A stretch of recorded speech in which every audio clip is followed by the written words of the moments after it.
SSC পরীক্ষার এবারের ফলাফল চমকে দিচ্ছে সকলকেই। দেশের বিভিন্ন শিক্ষা প্রতিষ্ঠানের সফলতা ও ব্যর্থতার পেছনের গল্প জানতে গিয়ে উঠে আসছে একের পর এক অবাক করা তথ্য।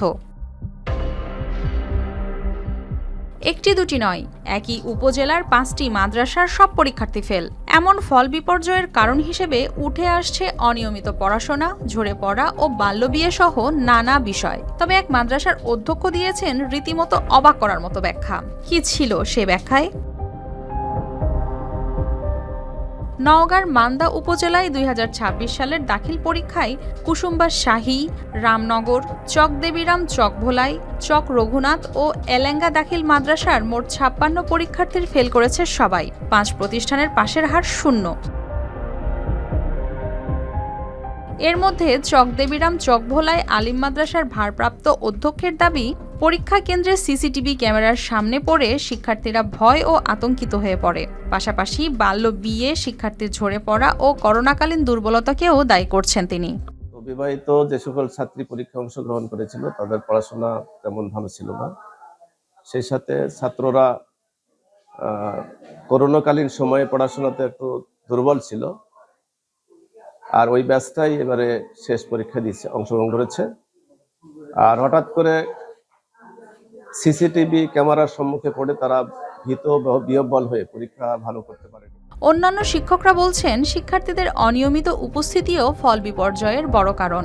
এছাড়াও এলাকাবাসী ও অভিভাবকরা জানিয়েছেন, নিয়মিত পাঠদান ও মনিটরিংয়ের ঘাটতি খতিয়ে দেখা দরকার। আমাদের বেশিরভাগ ছেলেপেলে অনিয়মিত এবং ঝরে পড়া, এই কারণে আমাদের এই রেজাল্টটা খারাপ হয়েছে। এবং তারা নিয়মিত, আমরা কোচিং করছি কিন্তু তারা নিয়মিত আসে না। অভিভাবক সমাবেশ করছি, তারাও নিয়মিত আসে না। এই কারণে আমাদের মেইনলি রেজাল্টটা খারাপ। এটা অবশ্যই লেখাপড়ার মান খারাপের কারণেই রেজাল্ট খারাপ হয়েছে। ওর যদি মেধা লেভেলটা এতই খারাপ থাকে, এতই বাজে থাকে, 3 থেকে 4-এ উঠলো, তারপর 5-এ একটা যে আমাদের সমাপনী পরীক্ষা হয়, এটাতে কেমন ভাবে উতরায় উঠলো।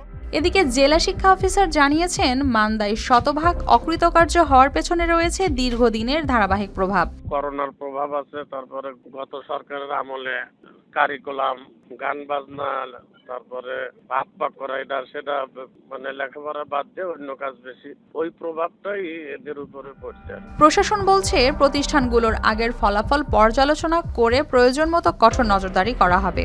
চাই না যে কোনো শিক্ষা প্রতিষ্ঠান এরকম শতভাগ অনুত্তীর্ণ থাকুক, এরকম আমাদের আসলে প্রত্যাশা নয়। সেই ক্ষেত্রে সামনের সময়গুলোতে কিভাবে আরও ভালো করা যায় এবং কোন নীতি অবলম্বন করলে এই শিক্ষা প্রতিষ্ঠানগুলো ভালো রেজাল্ট করতে পারবে, সেগুলো নিয়ে আমরা আলাদাভাবে বসে পর্যালোচনা করে ব্যবস্থা গ্রহণ করব। এক উপজেলায় 5 মাদ্রাসায় একজনও পাশ করেনি। এর কারণ কি সত্যি সিসিটিভির ভয়, নাকি ব্যর্থতার কারণ লুকিয়ে আছে শ্রেণীকক্ষেই? News desk, RTV।